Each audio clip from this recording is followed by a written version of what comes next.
Hello my charmies, welcome to my channel charming Naaz. ఈరోజు మన వీడియోలో ఎంతో రుచికరమైన బోటీ కర్రీ ఎలా తయారు చేయాలో చూసేద్దామా. బోటీ కర్రీ టేస్టీగా రావాలంటే ముందు దాన్ని క్లీన్ చేసుకోవడం చాలా ఇంపార్టెంట్. బోటీని వేడి నీళ్ళలో కొద్దిసేపు ఉంచి దాని మీద ఉన్న పొర తీసేయాలి. ఆ తర్వాత ఈ పేగుల్ని మాత్రం ఇలా మంచిగా క్లీన్ చేసుకోవాలి.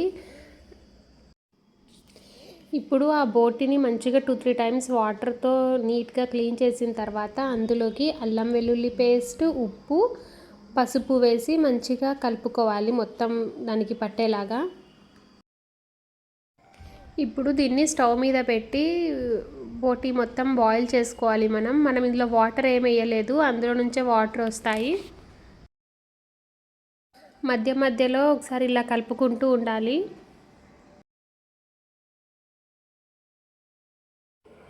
ఇలాగా బోటీ మొత్తం బాయిల్ అయిపోయిన తర్వాత ఉడికిందో లేదో చూసుకొని మనం ఉడికిన తర్వాత స్టవ్ ఆఫ్ చేసేసుకొని ఇప్పుడు కుక్కర్లో మనం ఆయిల్ వేసుకుందాం.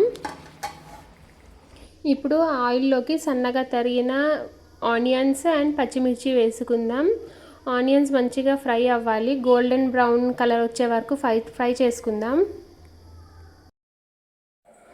ఆనియన్స్ ఇలా మంచిగా ఫ్రై అయిన తర్వాత ఇప్పుడు ఆనియన్స్లోకి మనం అల్లం వెల్లుల్లిపాయ పేస్ట్ వేసుకుందాం. పేస్ట్ని పచ్చివాసన పోయేంత వరకు వేయించుకుందాం.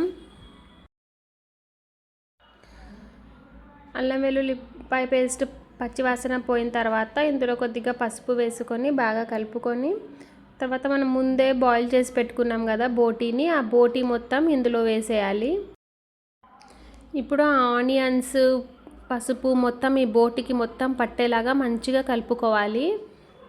మనం బోటీ బాయిల్ చేసేటప్పుడే కొంచెం ఉప్పు వేసుకొని బాయిల్ చేసుకున్నాం కాబట్టి ఇప్పుడు ఇంకొంచెం ఉప్పు వేసుకొని మళ్ళీ ఒకసారి మంచిగా కలుపుకుందాం. తర్వాత కారం వేసుకుందాం. కారం వేసుకున్న తర్వాత మంచిగా కలుపుకొని ఫ్రై చేసుకోవాలి. చూస్తుంటేనే చాలా కలర్ఫుల్గా కనిపిస్తుంది కదా. ఇప్పుడు మంచిగా ఫ్రై అయిన తర్వాత బోటీ ఇప్పుడు మనం ఇందులోకి వాటర్ వేసుకుందాం. బోటీ మొత్తం మునిగే వరకు వేసుకుందాం వాటర్.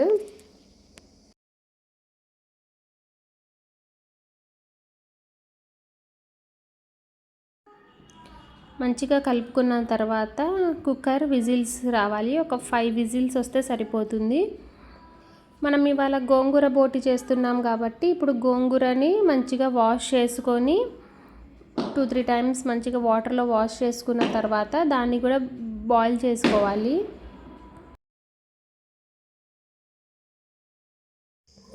కుక్కర్ విజిల్స్ వచ్చేలోపు చూడండి గోంగూర మొత్తం మగ్గిపోయింది. మనం వేసుకున్నప్పుడేమో మొత్తం ఫుల్గా ఉండే, మగ్గిపోయిన తర్వాత చూడండి అది ఎంత అయిందో.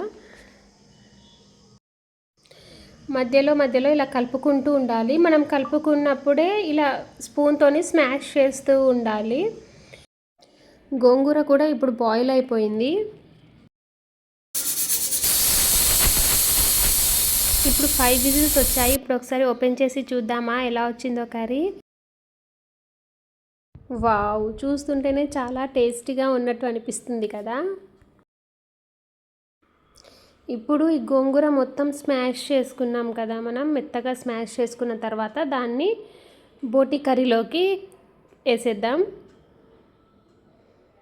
మొత్తం బోటీ కర్రీ అండ్ గోంగూర మొత్తం మిక్స్ అయ్యేలాగా మంచిగా కలుపుకోవాలి. మొత్తం కుక్ అయిపోయిన తర్వాత లాస్ట్కి కొత్తిమీర వేసుకుంటే మన స్పైసీ టేస్టీ బోటీ కర్రీ రెడీ.